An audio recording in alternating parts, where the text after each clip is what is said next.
Ciertamente hay mucha información para compartir en las últimas horas. Lo anticipaba y lo abría cuando abría el programa. Edu hablaba del cambio de fases que se va a dar en la provincia de Corrientes, esperando definiciones del gobierno, del gobernador aquí, del doctor Gustavo Valdés. También hay que hablar de lo que está pasando con el coronavirus a nivel país. Pero hay un tema que no podemos saltarlo, sin lugar a dudas. No se puede mirar para el costado respecto a algo que viene ocurriendo específicamente con la economía. Inflación, claramente, los números siguen llamando la atención, y lo que se dio en las últimas horas es alarmante para muchos, impactante para otros, sorprendente, y algunos dicen caída de Maduro. ¿Qué va a ocurrir con las carnes? Cierto es, se han cerrado las exportaciones, y por esto y de esto vamos a hablar con Alberto Medina Méndez, que lo tenemos del otro lado. Alberto, ¿cómo te va? Gracias por el tiempo. ¿Cómo estamos? ¿Cómo estamos, Daniel? Mucho gusto, buenas tardes y saludos para todo el equipo. Bueno, en la noticia me parece que de alguna forma muchos pensaban que íbamos a terminar en lo mismo, y el problema no es que vayamos a terminar en lo mismo como en otras ocasiones ha ocurrido, insistimos, en este país. El problema son las consecuencias que puede traer el cierre de las exportaciones, ¿no?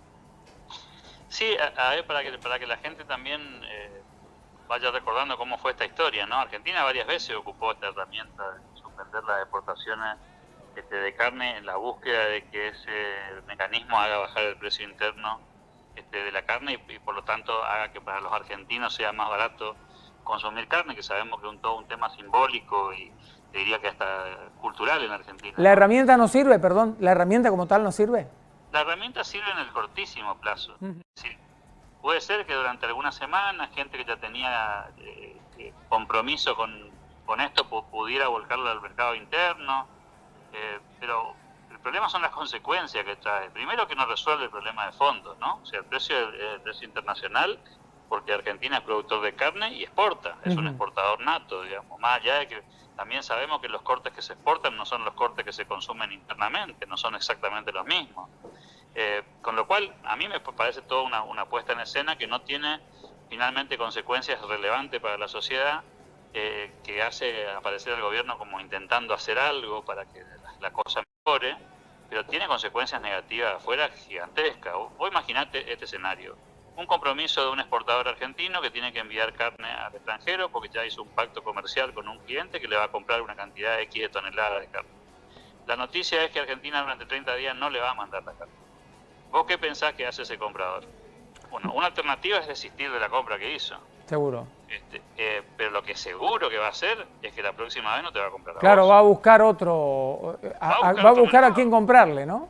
Va a buscar otro mercado que sea equivalente, aunque no tenga exactamente la misma calidad, pero que le garantice que le van a cumplir la promesa de entrega. Porque ahora, Alberto, te hago una pregunta que tiene que ver específicamente con lo que pasa puertas adentro. Vos dijiste, a cortísimo plazo parece ser de alguna forma útil y lo puede utilizar la misma política, ¿no?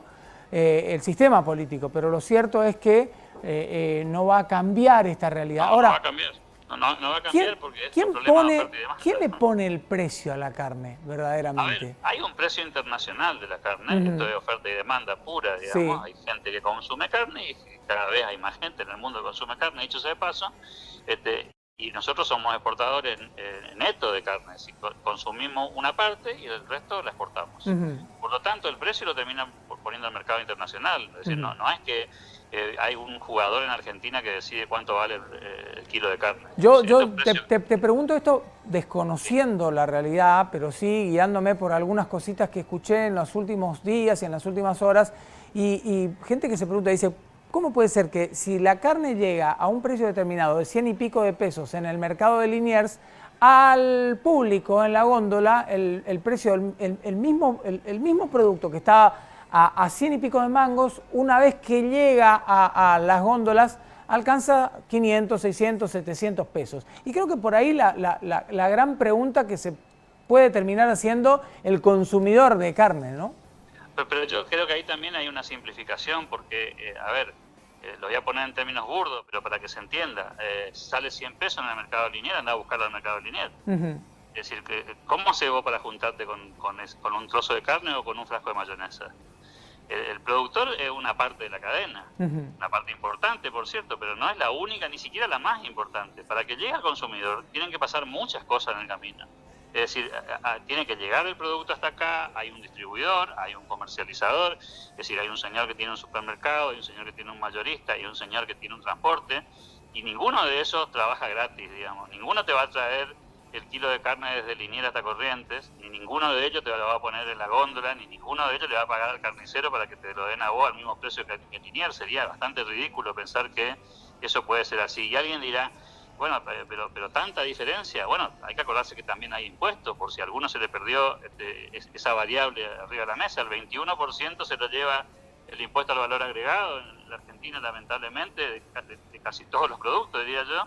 Y después hay un componente impositivo gigantesco. Argentina paga 35% de impuesto a las ganancias. Digo, el precio ese que vos pagás finalmente no es un precio del producto, es el precio del producto más todos los costos que tiene arriba.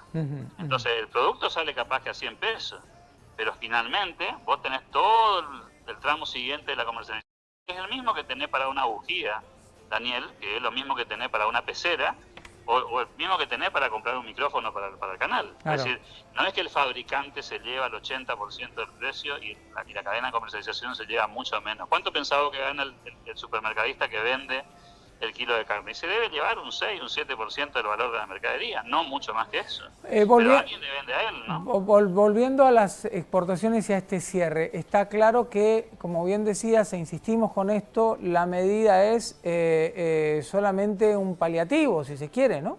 Es cortoplacista, busca un efecto de corto plazo, busca generar la sensación de que el gobierno está haciendo algo al respecto, pero a ver, el problema es que las consecuencias son letales. Las consecuencias son la pérdida de mercados, la desconfianza del sector productor, que dirá, bueno, ¿valdrá la pena seguir teniendo un ternero durante 18 meses para que un día, cuando yo tengo que vender la carne, me digan que no puedo venderla por 30 días y que yo pierda el negocio y finalmente lo tenga que vender en el mercado interno a un precio más bajo? Tal vez me conviene dedicarme a la soja, o al trigo, o al maíz, o cosas. Y entonces lo que pasa es lo que ya pasó en Argentina en la famosa década ganada. Perdimos 10 millones de cabezas durante 3 años cuando fue el famoso escándalo de la 125. Fíjate la paradoja, la 125 no salió y Argentina perdió 10 millones de cabezas. ¿Qué significa eso? Cuando vos atacás a un sector como este, lo que generás es un desincentivo a la inversión. Es decir, la gente deja de invertir en eso porque considera que es un negocio de extremado riesgo. Yo como voy a estar 18 meses con un ternero para que después me digan que no puedo vender o que tengo que esperar para vender o que tengo que vender al mercado interno. Me dedico a otra cosa, me dedico a algo en el que no me pongan esas trabas y entonces lo que vamos a terminar teniendo en Argentina es gente que va a salir del mercado ese y que se va a dedicar a otra cosa. El resultado de ese proceso, ¿sabe cuál es? Menos vaca. Menos vaca, ¿qué significa? Menos carne. Menos carne, ¿qué significa? Aumento del precio interno. Es decir, vos finalmente vas a tener más costos, te va a salir más cara la carne, ya no porque hay una restricción, sino porque hay menos carne. Y este es un juego muy, muy lineal. Cuando la demanda no se mueve y la oferta baja, aumenta el precio. Y eso me parece que es de economía de primer año, digamos, ¿no? No estoy diciendo una cosa sofisticada, ni de especialista, ni de experto. Estoy diciendo algo que se estudia en cualquier carrera de economía en el primer año. A ver, hay una cosa que la gente tiene que entender en esto. En economía vos podés hacer cualquier cosa, ¿sí? Podés hacer lo que quieras. Lo que no podés evitar son las consecuencias.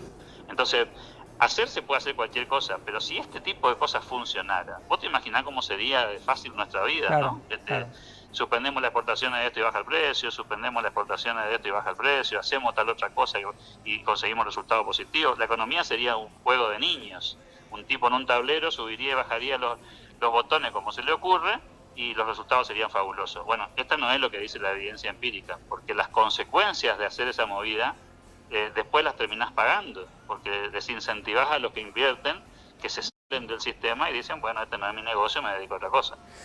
Alberto Medina Méndez, muchísimas gracias como siempre por el tiempo. Un saludo gigante desde acá. Abrazo grande. La realidad económica, el cierre de las exportaciones, el análisis de Alberto Medina Méndez aquí en Tardísimo.